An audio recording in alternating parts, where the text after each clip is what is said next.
Okay. I don't want to be negative or to sort of dampen the collective enthusiasm that people have these days about the alleged emerging multipolarity in the world, but I think we sort of need a bit of a reality check. What we're seeing with the BRICS project, with multiple countries applying for or are interested in joining BRICS, and the talk about creating an alternative currency for trade between BRICS members and so on. I think we need to realize that this is not a phenomenon that is ambushing the US or the West. I mean, many people, regular people, may not be aware of this, though it's not secret information by any means. Both the concept of BRICS and the term BRICS was launched by Goldman Sachs some 20 years ago. Goldman Sachs. There was a man named Jim O'Neill, who was the chief of Goldman Sachs back in 2001. And he coined the term BRICS and somewhat arbitrarily grouped Brazil, Russia, India, and China, and later South Africa together, because he predicted that, largely because of demographics, that these economies would grow and overtake the G7 in importance within the next 40 years. He believed that globalization could not sustainably continue to be American dominated, because basically that was just too politically messy and too blatantly imperialistic. So Goldman Sachs created the idea of BRICS and marketed it as a brand, so much so that they even tried to trademark the word BRICS. So investment firms across the US and Europe, they bought the marketing, they bought the hype. And BRICS investment funds were popping up all over the place. And eventually, even the governments of the BRICS nations actually formed a proper bloc. But this is a grouping that was willed into being by investors, by Goldman Sachs, by the private sector, and driven by a belief, which, if understood properly, was that global business had to free itself from Western and American centricity. The owners and controllers of global financialized capital outgrew the confines of patriotism. Company logos replaced national flags. So this project has been decades in the making. This shift has been planned for nearly half my lifetime. And it has been planned by the global financial elite. And now that same Jim O'Neill is calling for BRICS to create their own currency. Now, he's retired now, but he's still the voice of Goldman Sachs. So no one who matters is bothered about de-dollarization. This is what I've been saying for months now. Moving away from the dollar is part of the shift of the global economy being undertaken by the owners and controllers of global financialized capital. The destabilization of Europe is a part of that shift as well. Over 130 billion euros of direct investment have exited Germany over just the past year, with only 10 billion coming in. Corporate bankruptcies in Germany are at record highs. The manufacturing heart of Europe is deindustrializing. And that's because the OCGFC have determined that Europe no longer holds significant promise in the future of the global economy, meaning that they don't see sustainable profitability for themselves in Europe. And the cold, hard reality is they're not wrong. But the colder and harder reality is that they, not the governments of Europe, get to decide that that means that Europe and the people of the West are superfluous. Because your value is determined entirely by your utility to the owners and controllers of global financialized capital. Consider this. Europe's demographic collapse means that your only real remedy, potentially, is to ramp up immigration. Well, depending upon from which country you're talking about, between 40% to 60% of non-European immigrants to the EU are unskilled. So that doesn't actually help you very much. But in a way, it represents, instead of a knowledge transfer, an ignorance transfer from the global South to Europe, removing unskilled, unqualified people from the economies that the OCGFC are focusing on developing, unburdening those economies of their own superfluous citizens. Meanwhile, of course, the presence of immigrants also allows native Europeans to direct their hostility over their own redundance against foreigners, and conflict ensues. The OCGFC see all of you as insignificant. And if all of Europe just turns into a giant cage fight between the white, black, and brown superfluous people, they're fine with that. That can turn a profit. Now, I should mention also that 10 years ago or so, BlackRock was promoting investment in other emerging economies outside of BRICS, namely Saudi Arabia, Qatar, UAE. Now look at those countries now. I mean, Mohammed bin Salman didn't say that the Middle East was going to be the new Europe for nothing. He consults with Goldman Sachs. He consults with BlackRock. He consults with the owners and controllers of global financialized capital. He knows what the plans are, and then he makes his own plans accordingly. I mean, BlackRock controls a subsidiary of Aramco, so they're very close. So the point is, none of this is unsettling. None of this is surprising. None of this is catching the West or America off guard. And none of this represents the emergence of any real multipolarity in the world. It's a logical, capitalistically natural transition, largely influenced by demographic trends and by the fact that the West allowed the development of a parallel power structure in the private sector that inevitably surpassed state power and outgrew nationalism. This is why I don't really believe that state power structure in the private sector, the development of a parallel power structure in the private sector that inevitably surpassed state power, natural transition, largely influenced by demographic trends and by the fact that the West allowed the development of a parallel power structure in the private sector that inevitably surpassed state power, and of a parallel power structure in the private sector that inevitably surpassed state power and outgrew nationalism. This is why I don't really believe that de-dollarization is going to be meaningfully fought by the US, nor are we likely to see imperialistic wars and occupations of the BRICS nations by the United States. Private sector power has already conquered the US. Their own armed forces are more likely to be used to occupy their own country more than any other country, just to suppress their own populations who are increasingly dispossessed. I mean, think about the fact that the anti-Russian sanctions have actually benefited Russia financially. And not only Russia, India, China, the UAE, Saudi Arabia, and others. I mean, FDI into Brazil, for example, is at its highest level since 2015. FDI into South Africa roughly doubled since the start of the Ukraine war. Ukraine has basically been a hinge, pivoting the global economy to the east and to the south. Now, don't get me wrong. I'm not saying that this shift would not have happened without Goldman Sachs. Goldman Sachs and the owners and controllers of global financialized capital simply saw the writing on the wall and took action. They didn't cause the demographic collapse of Europe, but they saw it happening, and they were astute enough to anticipate the ramifications of that, and they came up with a plan B. And the B stands for BRICS.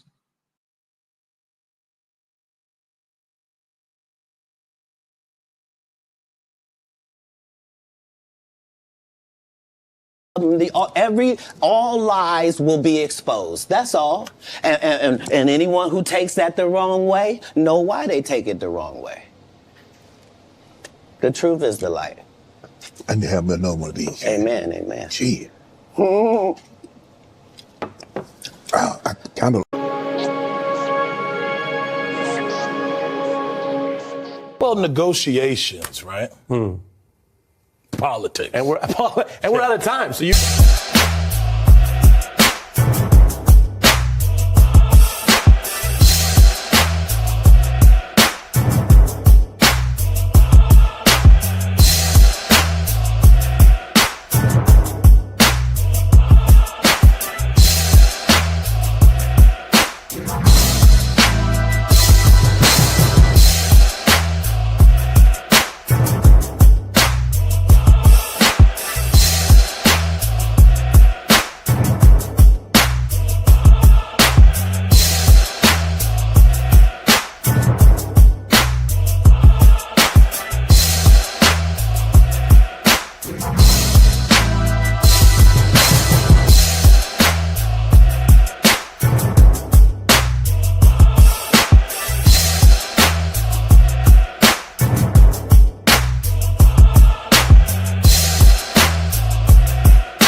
Hey, y'all, gravity. Any day above ground, live it.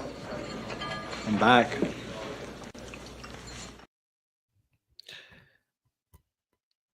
Hope you had a great start to your Thursday. It's winding down now. It's winding down. But we're going to edify you and your soul with some knowledge. Because I love how everybody's talking about the Oscars. They're not talking about this government shutdown that's supposed to happen next week if they don't get a deal together. I love how they're talking about everything else. But they're not paying attention. They're not edifying their folk about BRICS. This just came down the wire about a half hour ago. You still want to tell me that BRICS ain't an issue? You heard what Shahid Bolson said in that video.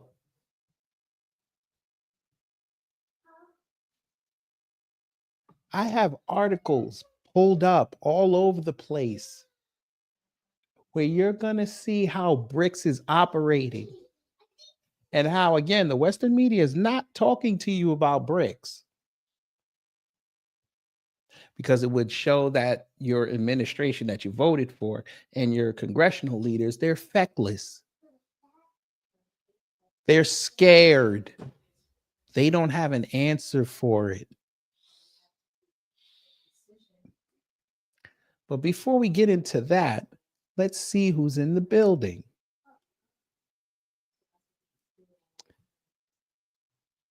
Wallow J, hello. Jerry Bedford, hello. Reparations Nation, hello. Karen Dorsey, hello. Katsy, hello. Don P, hello. Kira Clark, hello. Dark Titan, hello. Seven, hello. Stolen Ancestors, hello. Gamers Den, hello.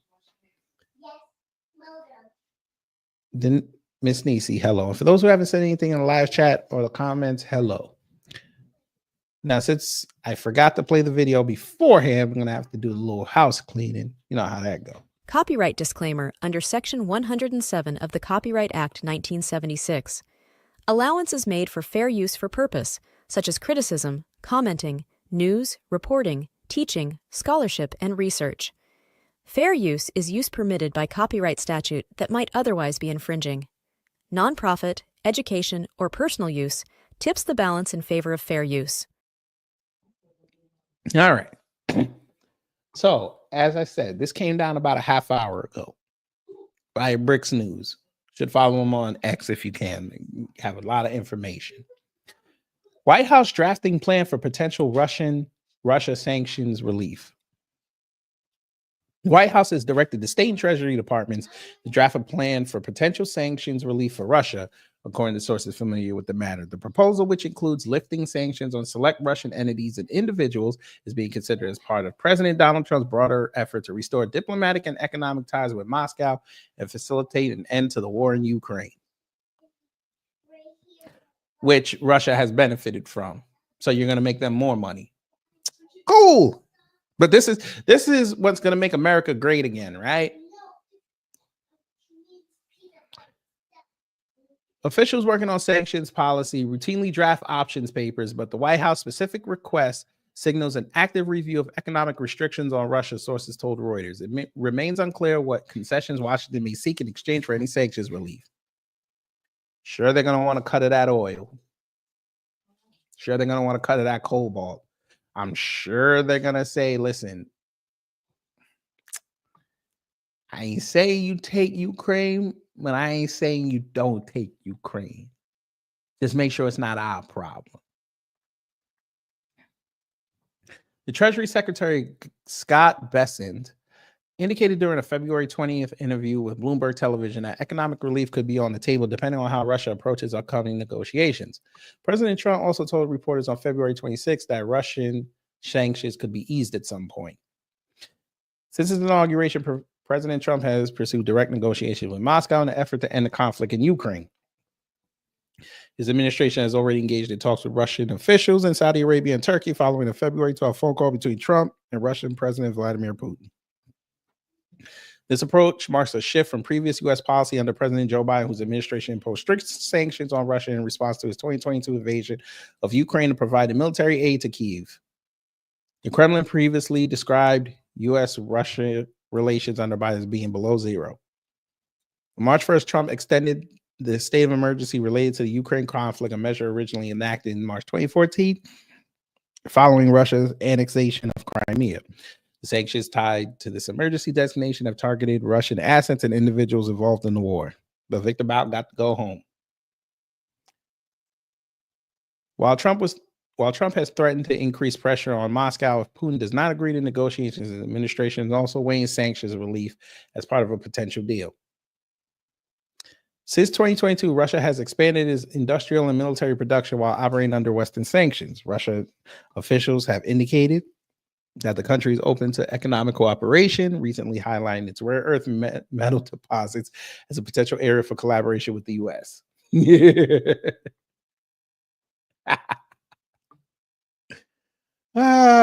is going to be fun.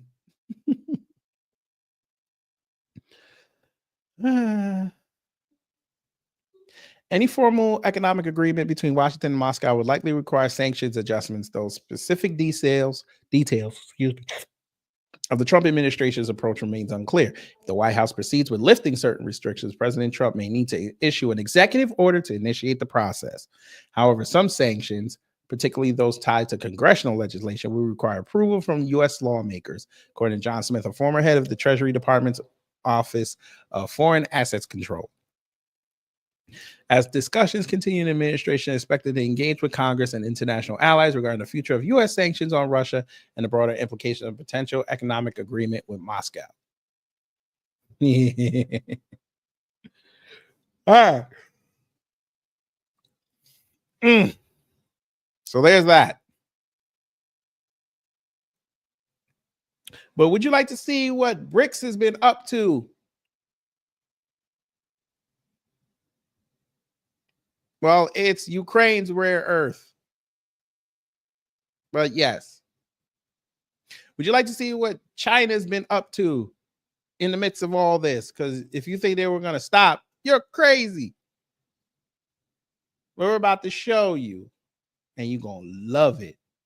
You know, let me go here. There's a growing concern in. This is called the CR-450. I know, you just see a train tunnel. Let's look. Meet this.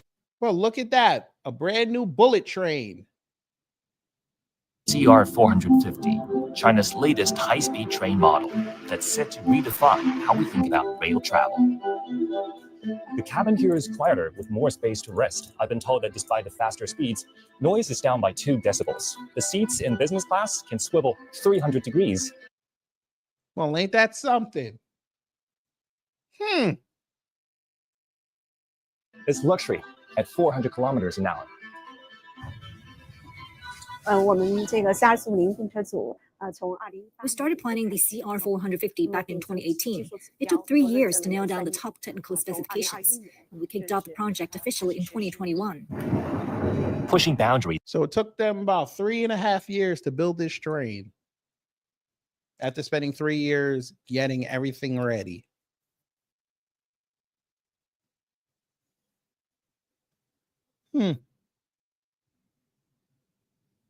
Was key to building this train. Designers say they had to step out of their comfort zone, rethinking old standards and blending them with cutting-edge technology to unlock new possibilities. You don't usually get to see a high-speed train from this angle. Here, under the train, are the new materials like carbon fiber composites and magnesium alloys. Every little detail here to make the train lighter and more aerodynamic. By the way, all that rare earth that they were talking about, that's that right there. Carbon fiber and magnesium alloy. If you need to invest in something, there you go. Magnesium alloy.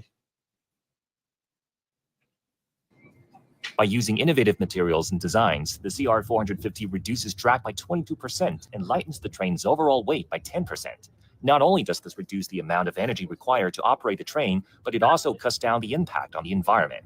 为了达到整个动车组时速达到400公里第一个 To achieve a top speed of 400 kilometers per hour, we have to increase the traction power. To further reduce energy consumption and improve efficiency, we also introduced the use of permanent magnet traction motors. We also introduced new noise-reducing structures and materials, which could be applied to other train models in the future. This train marks yet another milestone in China's pursuit of high-speed rail innovation and is set to bring more Chinese know-how and expertise to the global rail design industry.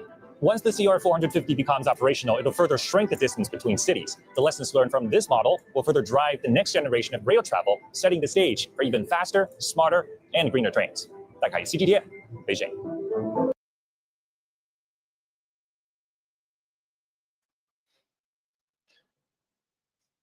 Well, but remember, your favorite influencer is telling you about the Oscars. Your favorite social media personality is talking about Ukraine, who just went back into the bosom of the EU. It wouldn't surprise me if we find out later through coveted reports that Ukraine and Russia planned this war just to extract resources from the West. Wouldn't surprise me.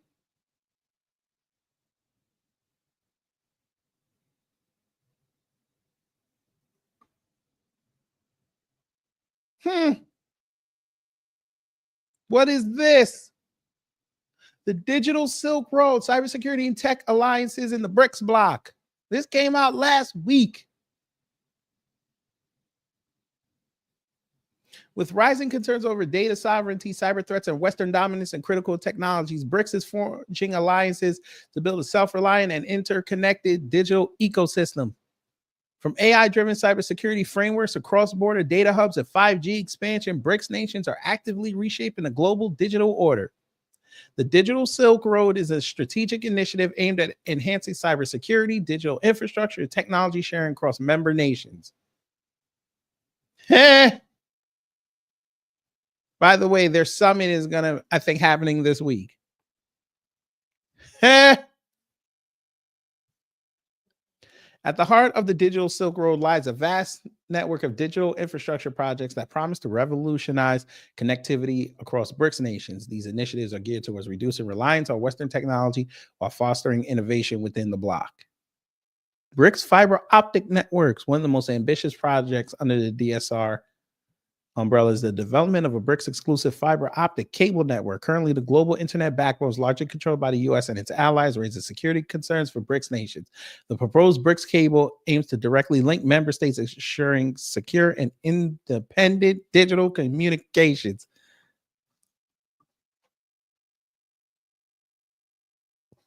What that mean?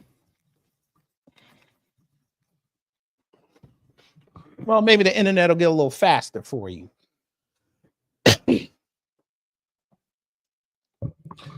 What does that also mean? Could find out that their internet is going to be way quicker.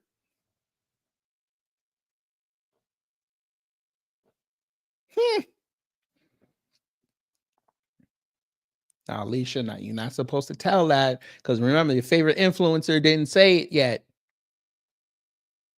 But remember where you heard it, on this platform. We continue. 5G and beyond, strategic cooperation in telecommunications. China and India, both global leaders in 5G technology, are at the forefront of BRICS efforts to develop secure and cost-effective telecom solutions.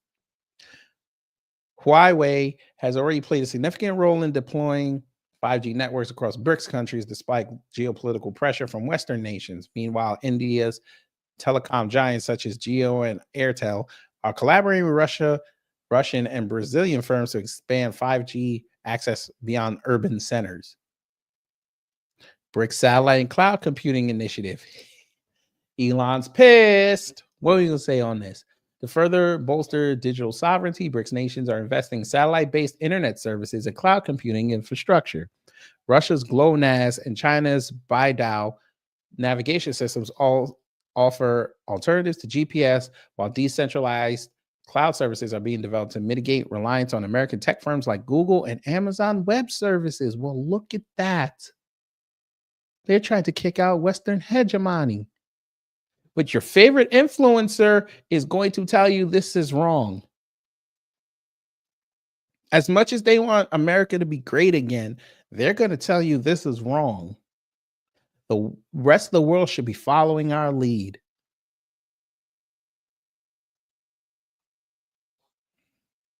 Now, this is all about crypto, so you crypto bros will love it.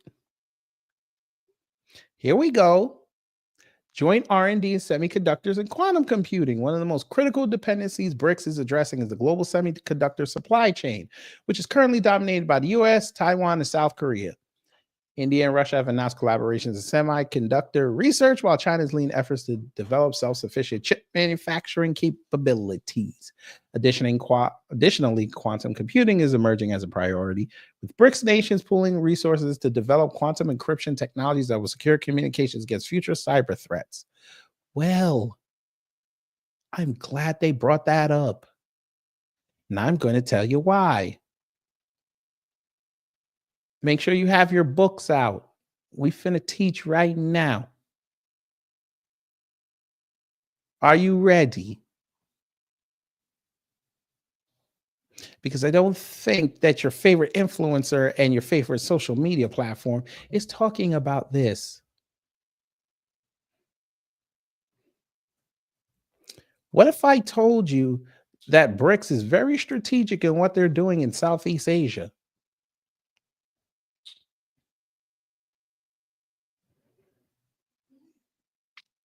See, while Trump is outside talking about $100 billion investment in Taiwanese chips, which means they're going to build factories here. Now you're saying to yourself, that sounds great, right? Cool. Thank you, DSB, for the 10 memberships. That's a blessing. Remember, it's only 99 cents. Helps me reinvest back in the platform, buy toys and clothes for the baby. When you let us know how long you've been a member, or give out memberships, or become a member, or you give us a super chat or a super sticker, we tell you how much of a blessing that is. And you get this hair.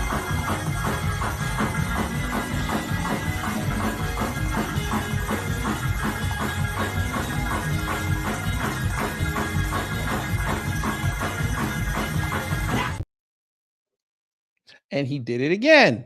Thank you. That's a blessing. And you get this hair.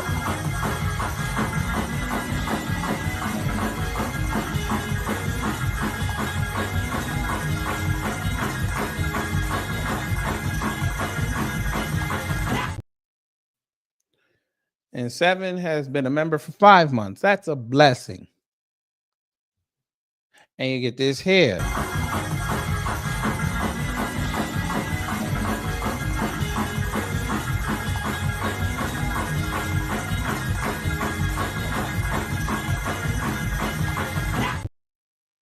All right. Now, as I said, this seems like a great story, right? Trump announces Taiwanese chip giants $100 billion investment in U.S. That seems beautiful, right?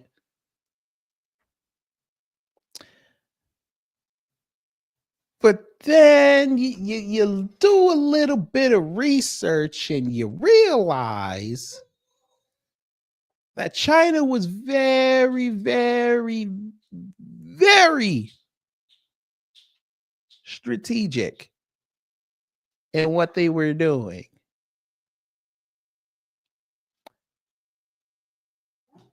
Like this article that came out in January.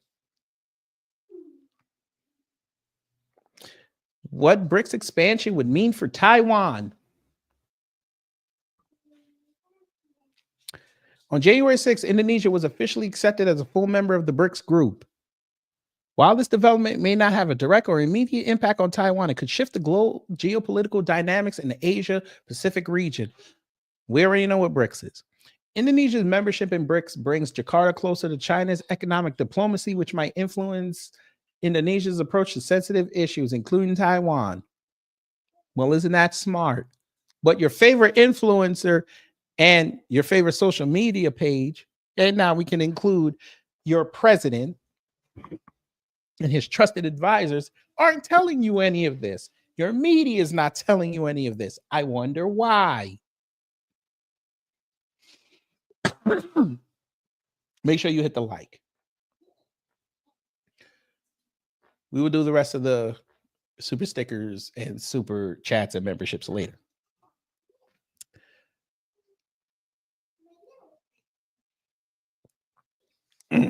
Second, Indonesia's ascension to BRICS presents an opportunity for China, a key player in the bloc, to strengthen its regional influence, particularly in Southeast Asia.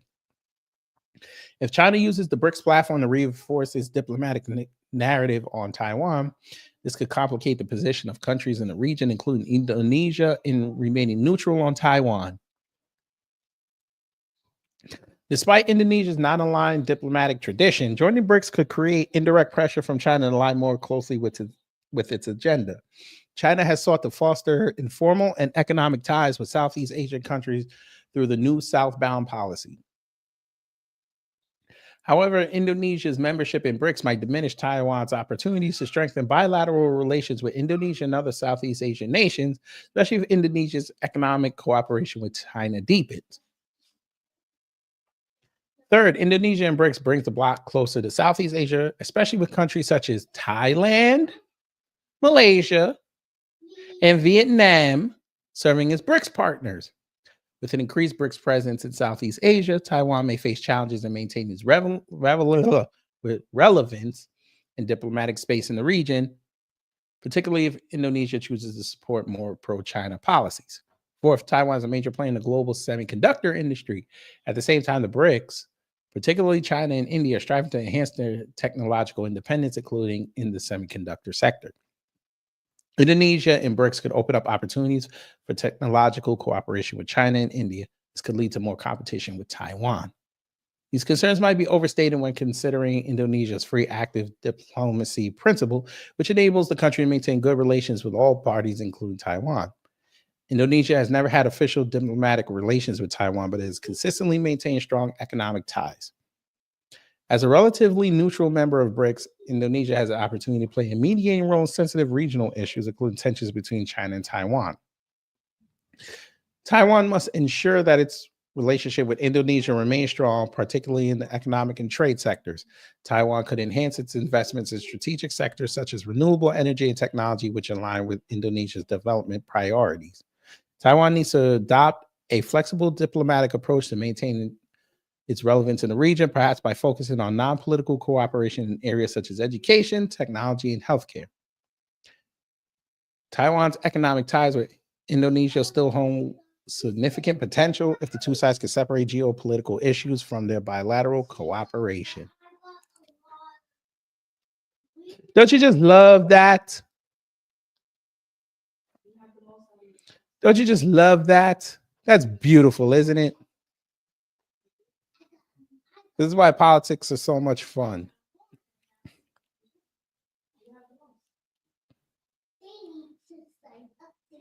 Now hold up. I just saw something in the chat that I don't like. I got to check something real quick. I want to see something. Give me 1 second. Make sure you hit the like.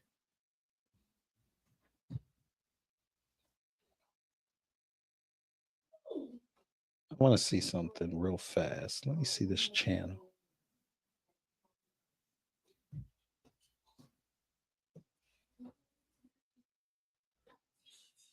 This may not be the same dude, but this cat turd. Nah, I don't think it's the same one.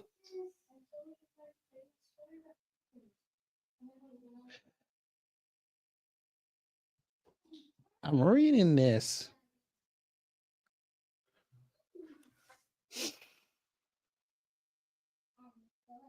This couldn't be the same person. The fool from X. It couldn't be.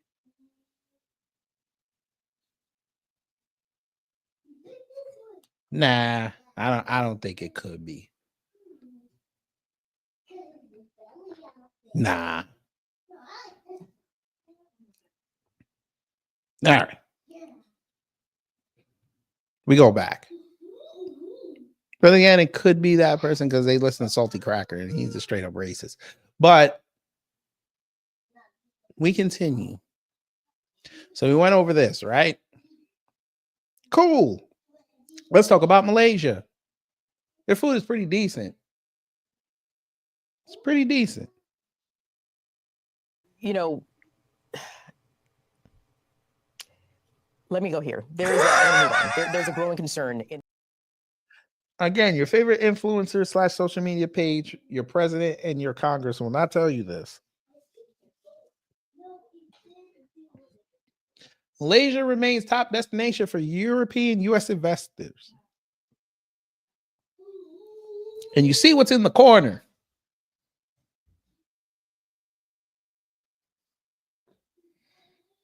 But okay. Malaysia remains a top destination for European and US investors, even though the country has joined BRICS as a partner country. That came out today. Huh? You said what?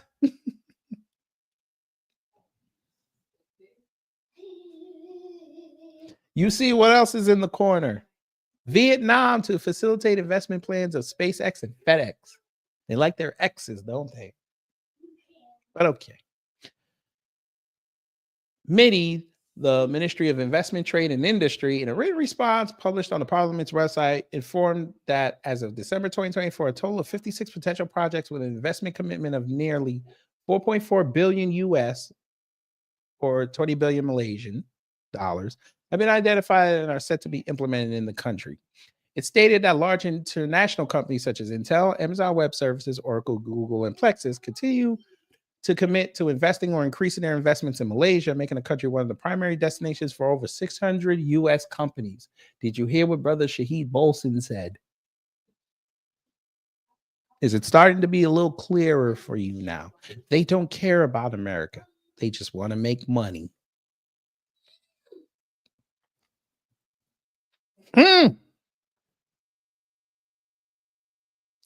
According to the ministry, Malaysia's involvement in BRICS also opens up broader market access, especially with countries that do not have free trade agreements with Malaysia, such as Russia, Brazil, South Africa, and India. In 2024, Malaysia's trade with the US and European countries hit 325 billion Malaysian dollars, or 78 billion US, and 263 billion, or 58.9 billion euros, year-on-year increases of 30% and 4%. Well, ain't that something? Huh? Both sides against the middle, huh? That's how y'all want to play it? Say less. But you're like, you know what? That's Asia. You know, yes, Indonesia, Malaysia, Thailand, and Vietnam, Southeast Asia. You know, we're still friends with Taiwan. There's nothing going to happen to them. Nothing. Are you sure? You know, let me go here. There's a growing concern in. Let's check on Europe, shall we? Europe poised to influence peace and currency markets. Well, what is this? March 3rd. This came out today. When I tell you these rabbit holes are deep, they are deep. We all saw the video of all the EU leaders and Ukraine taking that photo. We all seen it. You, Mr. Trump and Mr. Vance, you know, all your sycophants were sitting there clapping over this. I was the only person on YouTube saying y'all are pushing the EU closer to BRICS, which is game over. And I know I've been saying game over a lot, but that's how deep BRICS is right now. They have so many ways to end us. It's not even funny. You want the ultimate move? I'm finna tell y'all the ultimate move. I'm going on camera when I tell you this. Just so you know, when it comes, you won't be shocked. If I'm BRICS, I'm going after Japan. Not in a negative sense. I'm putting them under the wing.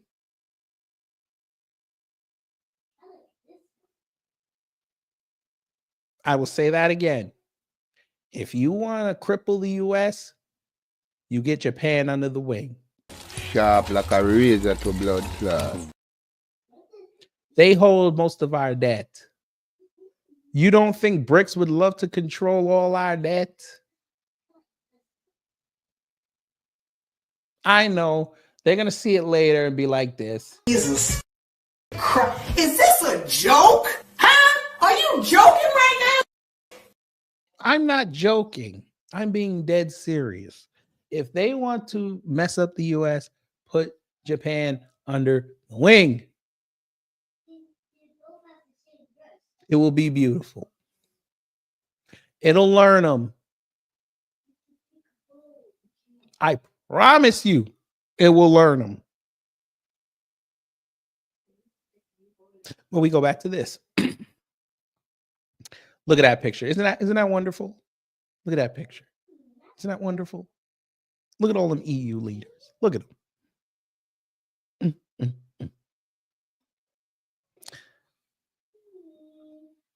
Recent political movers on both sides of the Atlantic hit a shift in global power dynamics. As Washington, D.C. experiences high-profile disputes, Europe appears ready to step forward with a commitment to peace in the Russia-Ukraine conflict and enhanced economic assertiveness. Wow, they're going to grow some nuts. Isn't that beautiful? These developments could help strengthen the euro. Well, look at that. Even as the United States adjusts its approach to tariffs and trade, keep a pin in that tariffs, because we're going to see an article. You'll never believe who came outside and said Trump is an idiot. Yes, Tia. Yes, they could make that move. Yes. I will show you why in about 15 minutes.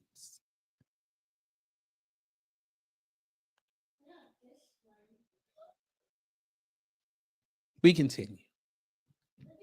Last week's dramatic press briefing in the Oval Office featuring Ukraine President Vladimir Zelensky may not signal a U.S. retreat from the region, but rather a shift towards a negotiated, warm peace and what some describe as a grand compromise. Under this potential framework, European nations are expected to invest more heavily in a peace process that will fill the vacuum left by a waning U.S. role. A provisional one-month ceasefire in the Russia-Ukraine war is on the table, which might pave the way for a permanent treaty enforced by a coalition that includes UK and EU troops on the ground, along with an unspecified U.S. commitment.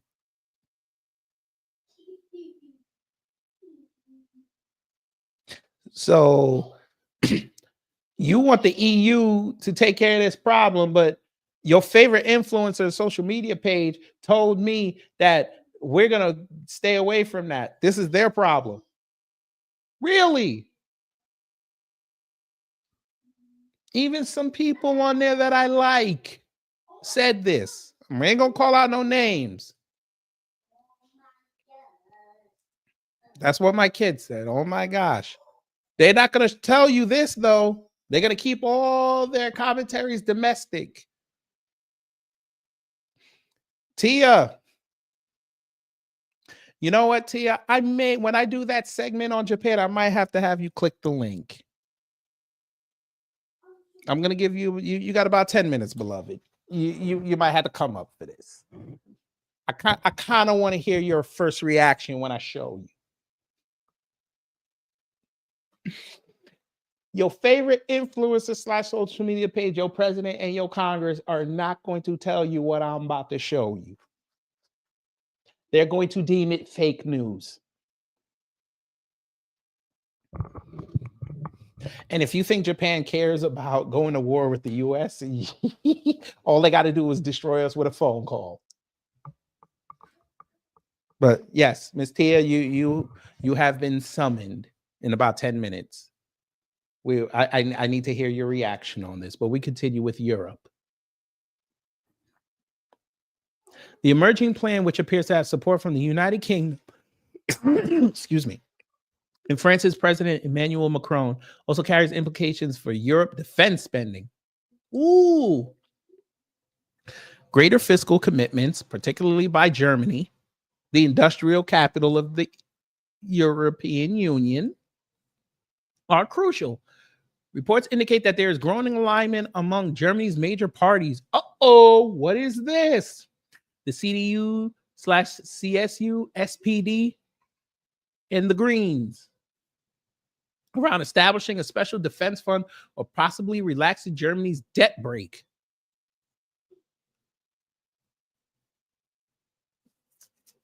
This internal consensus is seen as a necessary step for rearming and preparing Germany for greater responsibilities in European security. Excuse me. Which in turn may signal a more assertive stance on the continent. Well,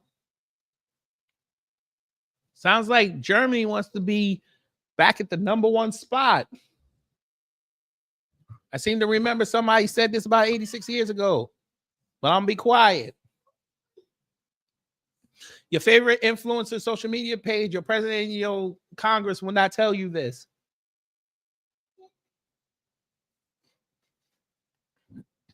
In parallel to the evolving European defense and peace initiatives, trade tensions are also on the rise. Looming deadline on March 4th for U.S. tariffs on products from Mexico and Canada have stirred debates. That is tomorrow. Who's ready to have fun? Although President Donald Trump has maintained his stance on imposing a 25% tariff rate, remarks from Commerce Secretary Howard Lutnick have introduced uncertainty by suggesting that the tariff level remains fluid. Mexico's recent moves, including pledges to extradite certain drug lords to the U.S. and to help ring-fence China away from the North American markets by considering its own tariffs, add further complexity to the situation. The possibility of adjusting tariff rates downward from 25% implies that the U.S. may be open in negotiations. Such adjustments could eventually lead to a significant easing of trade barriers under the USMCA, especially if concessions from both sides accumulate over time. European commitments to both defense and peace could have positive ripple effects on the euro. Historically, assertiveness by a country or region tends to reinforce its currency, and many traders appear to be sensing that potential already. As Europe moves towards more decisive action, I don't know what's going on. Internally in fiscal reforms and externally in security matters, the EUR could experience a notable boost. Well, there's that. All right. I want to show you this here. The Polish Institute for International Affairs. I know, but I want y'all to see this. BRICS is useful for China in its rivalry with the U.S., mainly as a tool to influence developing countries. It's also an important element of strategic cooperation with Russia and a platform for dialogue with India, because remember, those two are still having beef. China does not care about BRICS integration. Instead, it wants to consolidate the group's participants to further China's goal. The EU's response to this should include effective support for developing countries and a subjective approach to their demands for global governance. Now, we're not going to read that because it's pretty long. But we're going to put that in the chat. Now, Ms. Tia, to you. I know it's a little early, but I'm going to need you to come up right now if you're still in the chat. You don't have to be on camera. You brought up Japan, and I just need to show you. Again, your favorite social media page /influencer / your president and your Congress will not tell you what I'm about to show you. They don't want nobody to be scud. But it's okay. We're here for you. While I'm waiting for her to come up, we're going to move over to more Asian news. You're going to like what I'm about to show you. When we get to the Japan part, y'all really going to love it. But let's look at this. Let's check in on Pakistan. You know, let me go here. There's a growing concern. Remember, I have folk telling me that BRICS was nothing. We shouldn't worry about them trying to build up a bank. You're driving. That's not good. Damn, I need you here. I kind of want to hear your reaction, but you might have to do it. You might have to type this. Okay, that's fine. Pakistan buying stake in BRICS-backed new development bank. Nearly $600 million investment seen as move to cut dependence on Western-backed lenders. Isn't that wonderful? Isn't that great? They're sending the money back.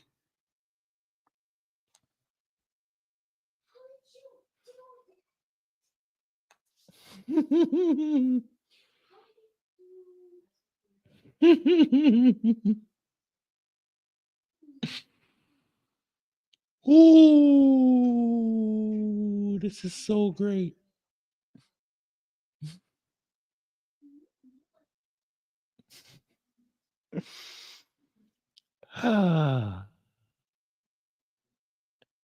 There's a reason why they did that, though.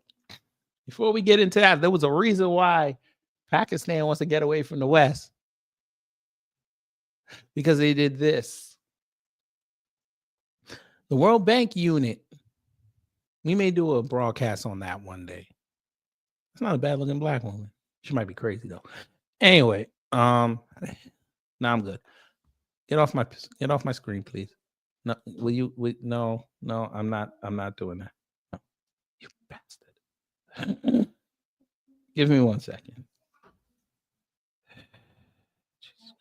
I don't know why y'all want me to sign in. Leave me alone.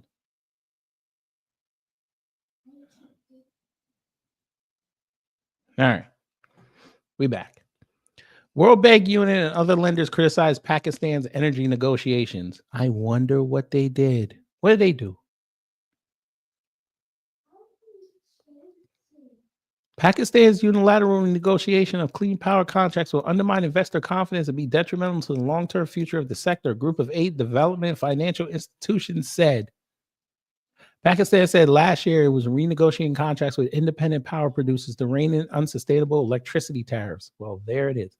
The World Bank's International Finance Corporation, the Asian Development Bank, the Islamic Development Bank, and 5 other institutions said in a letter that Pakistan was renegotiating wind and solar power contracts with independent producers to bring down energy costs in a non-consultative manner. And I bet most of them are backed by the West. But okay. So basically you see this right now. If you want to go subscribe to it, that's cool. We're not going to do that. We got to keep this money. But let's get to that Japan piece real fast. For Miss Tia to you. She's going to love this. And so will you. Get to work! You know, let me go here. There's a growing concern in. Well, what is this? Japan business community eyes deeper cooperation with China. This came out today.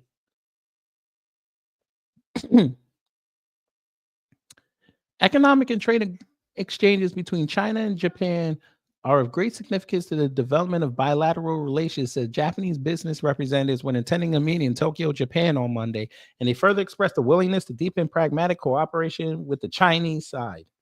These remarks were made during a bilateral business exchange meeting attended by officials from the China Council for Promotion of International Trade, the Japan-China Economic Association, and representatives from multiple Japanese enterprises. By the way, remember, they're in the middle of a recession right now.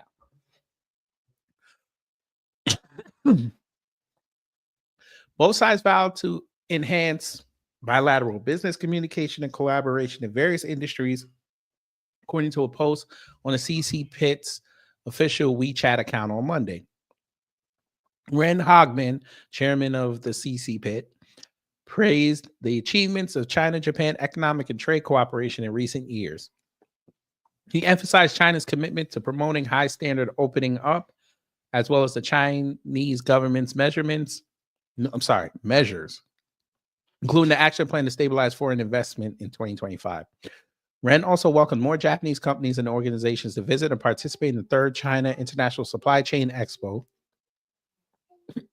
scheduled to be held in Beijing in July, and invited Japanese business representatives to visit the China Pavilion at the 2025 Osaka Expo to be held from April to October. Representatives from Japanese enterprises include MUFG Bank, AGC Group, Mitsubishi, Nomura Holdings, Kawasaki Heavy Industries, and Mitsuho Bank attended the meeting and delivered speeches. During the meeting, Japanese companies expressed a willingness to further deepen pragmatic cooperation with the Chinese side, exploring opportunities for collaboration in areas such as technological innovation, the digital economy, and green development. They also showed strong interest in participating in the CISC to enhance international cooperation in the industrial and supply chains. China and Japan's business sectors have seen frequent exchanges recently, conveying positive signals for promoting the stable and healthy development of bilateral relations. Da Xingang, director of the Institute of Northeast Asian Studies at Heilongjiang Provincial Academy of Social Sciences, told the Global Times on Monday. Dialogue between the business communities of both countries serves as the ballast stone of China-Japan relations. Mutual visits between the economic and business sectors promote people-to-people exchanges, thereby facilitating official interactions and enhancing the stability and depth of China-Japan relations.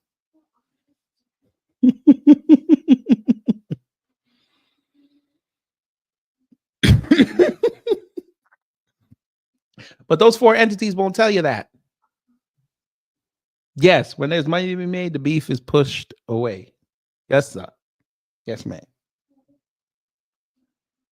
But they won't tell you that. Isn't that wonderful? But last, before we drop the link again, you can ask any questions. You won't believe who came outside on Trump. You know, let me go here. There's a growing concern in. Well, what is this we found today? Tooth Fairy doesn't pay him. Warren Buffett takes a rear jab at Trump's tariff threats. Well, let's see what he said. This marks the first remarks from the 94-year-old business mogul on Trump's trade and economic policies. Last week, the Republican firebrand announced the sweeping 25% tariffs on imports from Mexico and Canada, which will now go into effect on March 4th. By the way, I find it funny that they're bringing out Warren Buffett, right? And he's 94. Where's Thomas Sowell? He's 95.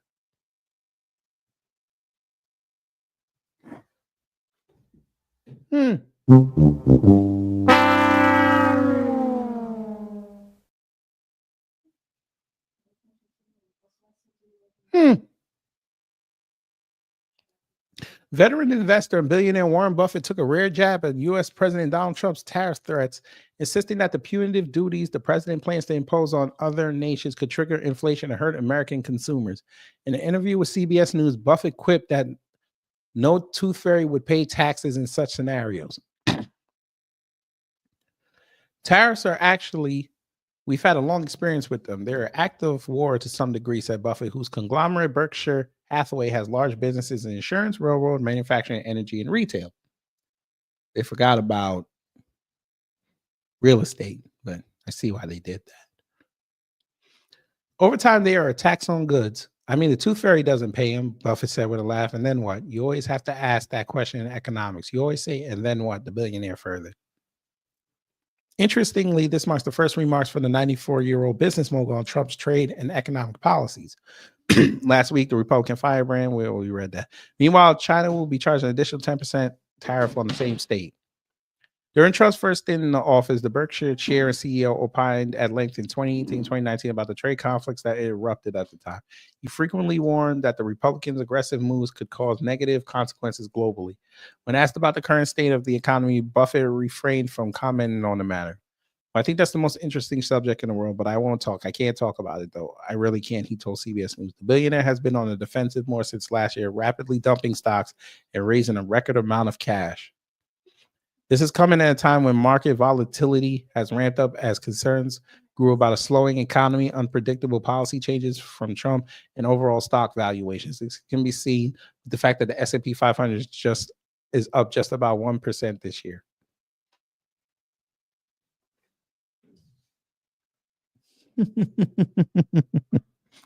Well, that's interesting. The rich get richer, and they're not informing you. You probably would never have known he said this if you didn't look. But you know, we're not part of the cool kids club.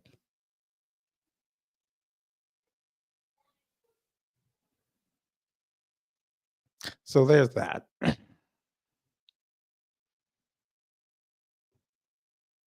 BRICS is whooping that ass right now, and they don't care.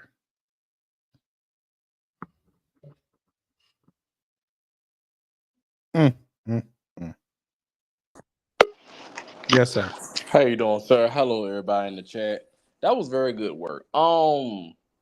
So I had what was the question I wanted to know about, like, Japan? So, say for instance, Japan does join BRICS. Let's hypothetically say they do join BRICS. What would be the United States like actual response to it? They have no response. They couldn't do nothing. No. So they couldn't bitch and yell and nothing like that. No, because first thing that's gonna end up happening is the significant exports that we get from them and the imports we send them goes down drastically. We just lost a whole bunch of money. Could that put us in a recession, even though we're already in one? Yes. Damn. You got goddamn conservatives on here talking about, Honda is bringing Civic production back from Mexico to Indiana because of the tariffs. I'm like, great. You're not going to sell 210,000 goddamn Civics a year. No, you're not. In a bad economy. Nobody's going outside. No, this people just going to get their car, the current car they got on oil change, keep the oil change. Right. That's going to run that car into the ground, unless these car companies start doing sweetheart deals. Right. But you know, let them. They know everything. Yeah, cause ain't nobody got money to be buying a new Honda Civic every year. Right. Somebody like, oh, it's only like, if you get the base model, it's only like 25 grand. Oh, 25 grand plus. So you got the payment, you got the insurance, they give you the upkeep for 2 years, and then after that is there. But you also got the threat of your car getting stolen, because Honda Civics are one of the most stolen cars in this country. Yep. Hondas, I think it's the Hondas, the Toyota, right?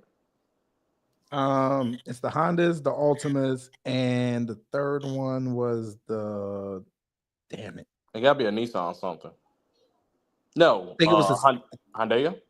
No, there was another one. I forgot what the third one was. But yeah, y'all want that? Go ahead, have fun. Yeah, because it's something with the what was it they said? The reason why they so easy was the catalytic converter. Oh yeah, because they steal them a lot in New York. Mm-hmm. Jesus Christ. And the Asians down in Texas were stealing them all over the place. But yeah, Japan goes to BRICS, is game over. Y'all might as well start learning Japanese. You ain't lying. If that happened under his watch, oh buddy, I keep telling y'all, he does not know how to work in this post-pandemic world. He doesn't know how to do it. Yeah. Excuse me, because I had sneezed while I had mute my mic, but yeah, that and everybody was talking about the Zelensky thing this weekend when I was working there. I was like, bro, like, yeah, it's great he did it, but he did it for the okay. I just sat there and listened. I didn't say nothing to nobody. I just eared in. Get off my screen. But anything else I wanted to ask about BRICS? Who else is trying to join BRICS right now? Any like new countries that we haven't heard about? There's rumors, and y'all are gonna love this one. There's rumors that we heard about Mexico. We heard about them. Mm-hmm. There's rumors Australia's trying to join. They're pissed off at the West. I thought they was in on that on the U.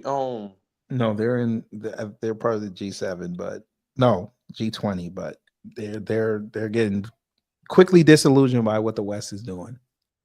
With what? Just how they move? Just how they're moving with business and all that. Because it's like they're all focused. You're letting China basically capture the entire Southeast Asia, and nobody on the West is saying anything about it. So they're like, what the hell? It's like basically the United States don't care because it ain't their people. Mm-hmm.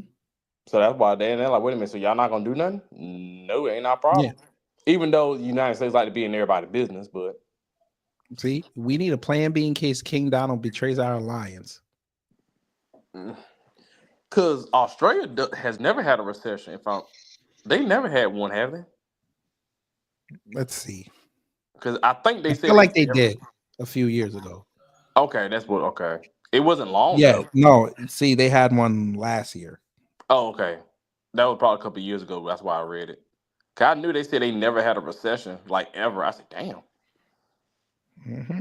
So, because America don't even trade with them like that. Oh yeah, family. I said this. Well, I said this earlier. Grocery prices going up tomorrow, but hell, they going up now. Shit. Mm-hmm. I just saw Baba Rashan's live. They ain't had. I saw a lot of empty sections with that fruit. I got some fruit from Publix today. Some on sale fruit. Some pineapple. Buy one get one. There you go. Beautiful. $5 for 2 like medium sized pints. Not pints, but containers. Some blueberries, some grapes, strawberries.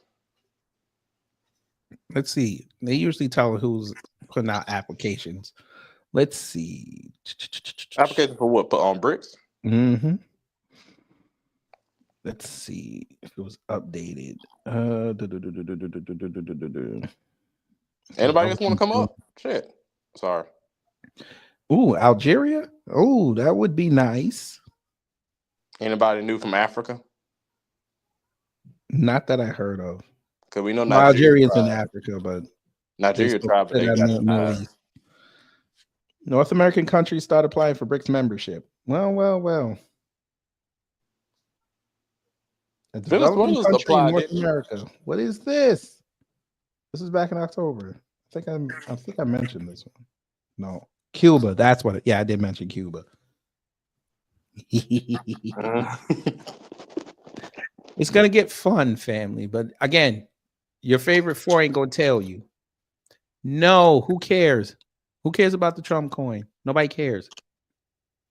Y'all too broke to afford it anyway. Nobody cares about that Bitcoin mess. Jesus Christ. No disrespect, Rob. No disrespect.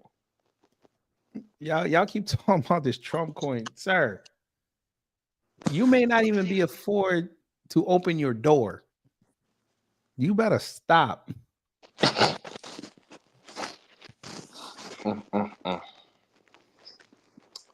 But yeah, this is it's always good. It's always good to see this type of stuff. It helps me understand what's going on in the world because I'm getting there with the geopolitics. It's not all the way where you're at. It's because when Ms. Lisa goes live when LVZ is up there, he kind of has a good interpretation of it too. So it helps. It just helps.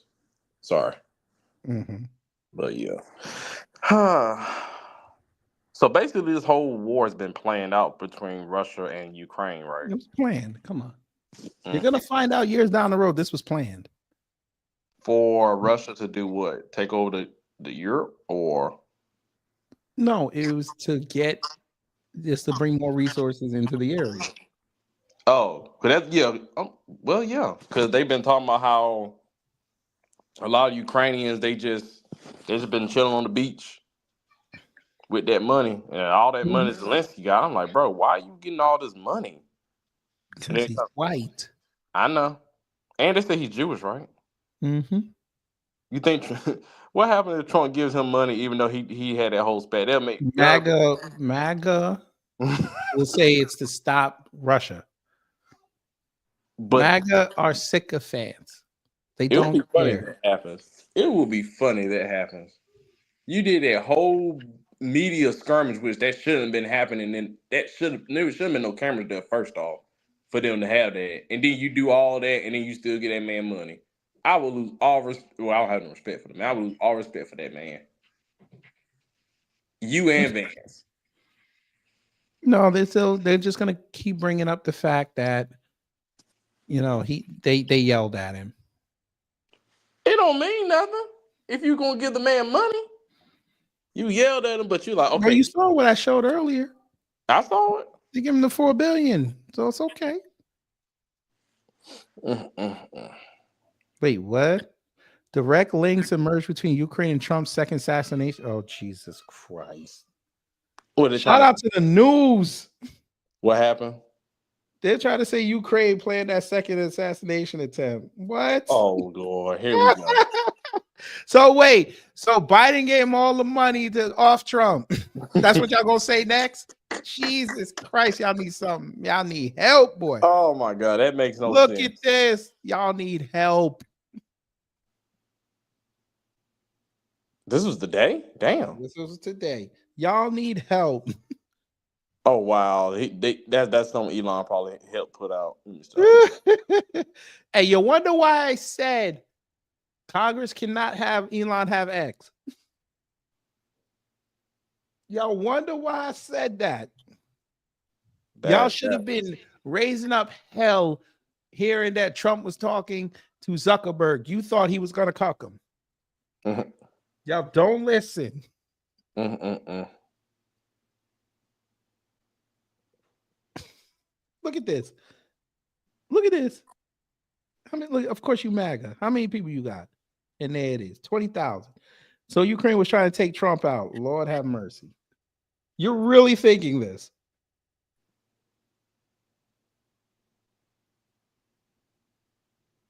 Yeah, the numbers on the internet gospel stuff. I tell you they dumb. I tell you they're dumb. Oh Lord, Pat McAfee's trending. I already know why. I can guess why. Because of what happened. MAGA. Huh? They're calling him MAGA. Oh, I know. Oh, go back. Right there. Click on it. Yeah, her. Yes. Oh, black women. Okay. Click Black on women. it, man. That's a beautiful woman. Calm down. Christ. Calm down.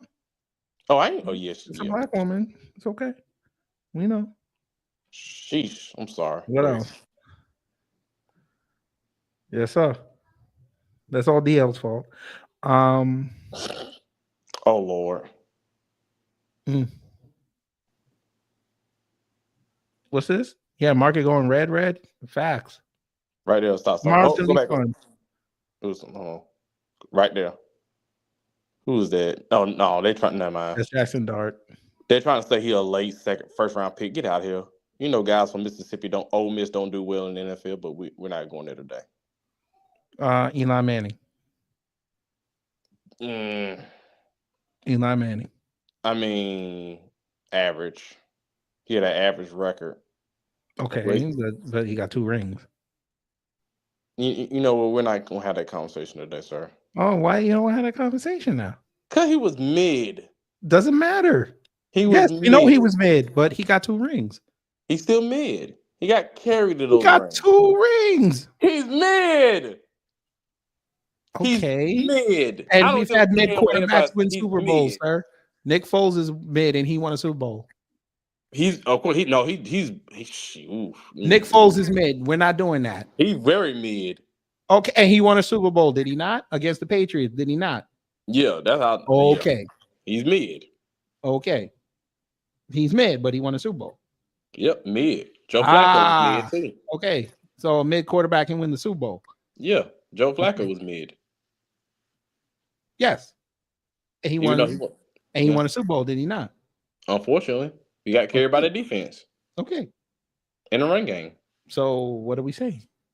He's mid. You know, Ole Miss don't produce good pros like that. Okay, but the one that they can tout is Eli.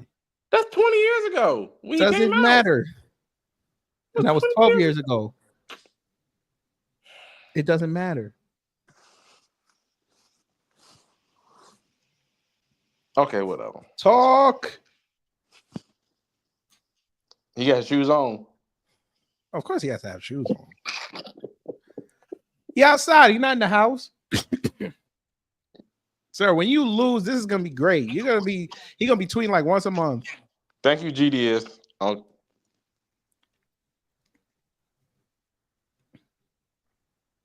True Safest crap. way to remove a wasp nest. Okay. Yeah, you can do. Hug. Oh, wasp. Okay, I'm about to say, yeah, you. Thank you, Trent Dilfer won a ring. Who cares? But Differ was below mid. The only reason why I'm calling up because I heard Wallow call my name for something. I was busy feeding the dog. Yeah, my kitchen. Sorry about that. But anywho, yes, ma'am. Good afternoon, gentlemen. Good afternoon, Ms. Nelson. Wallow, I owe your black ass. What'd I do? You know what you did. No, I didn't. On Torian's last live stream. What'd I do? You ain't but 32. Your memory is much better, should be much better than mine. I'm trying to figure out what did I do. I don't know what I did. You and the buzzer, and then you going off on everybody, and then you called me out. Yeah, cause I want everybody to get a goddamn buzzer. I makes my point quickly. I will never get that buzzer. I prayed for this and it happened.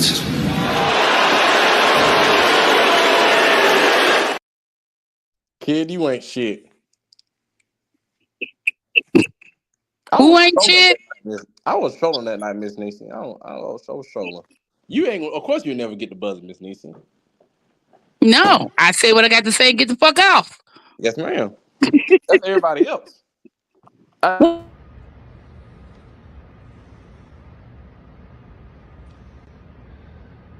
This is how real it is to The Rock.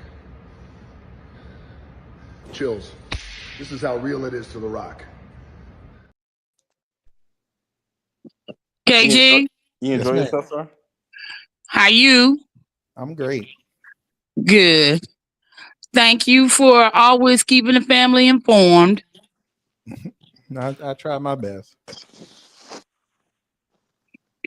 But I'm not surprised by any of it. I'm not. Because you love white people messing with your money. Oh, wait, I can't say that. I'm a racist if I do. No, you're right.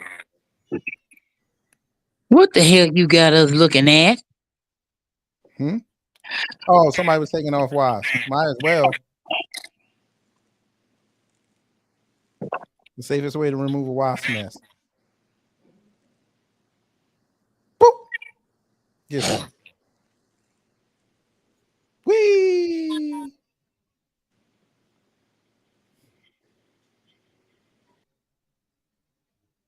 That's Kokoro from Fist of the North Star.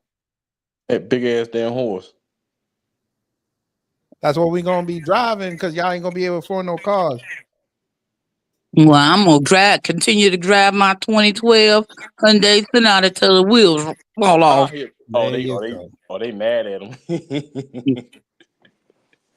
Oh yeah. Well, you know what? That's his fault. Shout out to Casey Anthony. Who? She joined TikTok. Let's go. Oh, buddy. Let's go. Oh, now she a lesbian. Nothing wrong with that. Bless her heart. What the hell? Listen, Matt, listen, the left gonna embrace her. She gonna be the biggest thing ever come midterm time. Yes, yo, if y'all not watching Beyond the Gates, you don't know what's going on. That's some gangster shit right there, what she did this morning. But I can't show that because it's a gun and all that. But this is what your influencers were caring about yesterday. This right here. We're gonna have a shutdown tomorrow or next Friday. Just saying. But anyway.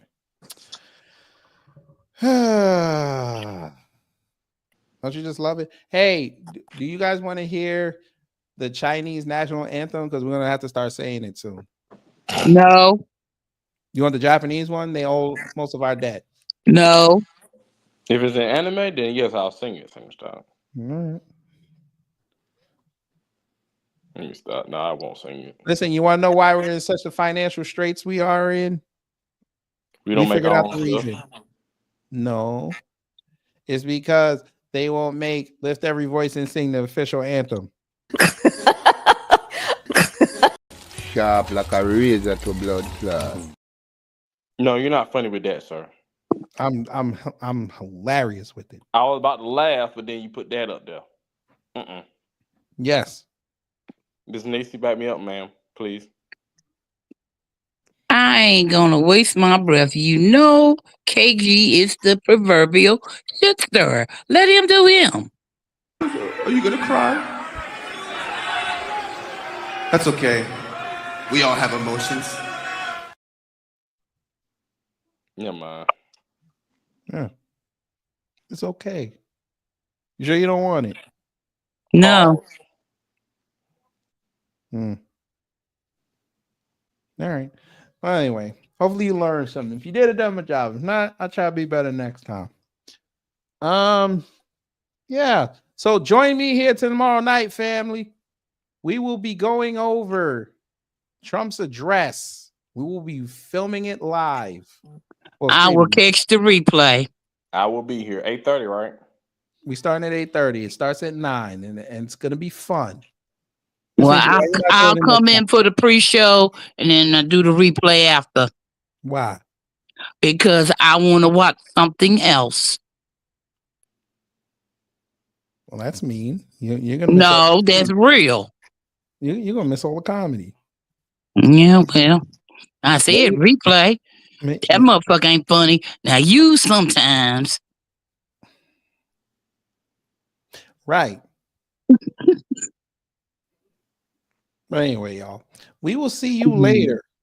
Y'all take care, stay safe, and you know what to do when the agents of chaos come to mess up your existence. Moving on up, shooting inside. What do you look that might make in the sky? Moving on up, shooting inside. We finally got a piece of the pie. Fish don't fry in the kitchen, a fish don't burn on the grill. Took out all of the dry just to get up and eat. Now we're rolling big leaves, getting our children there. As long as we leave, it's roommate, baby, there ain't no wrong with that. We're moving on up, shooting inside. To our dear looks of Batman in the sky. Moving on up, shooting inside. We finally got a piece of the pie.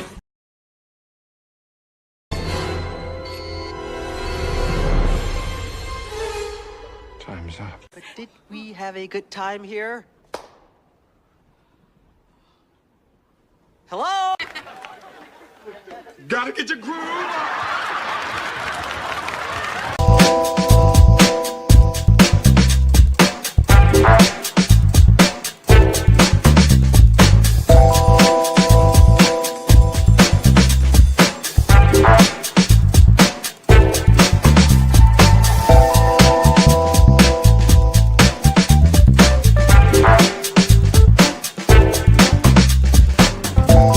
At the end of the day gotta end.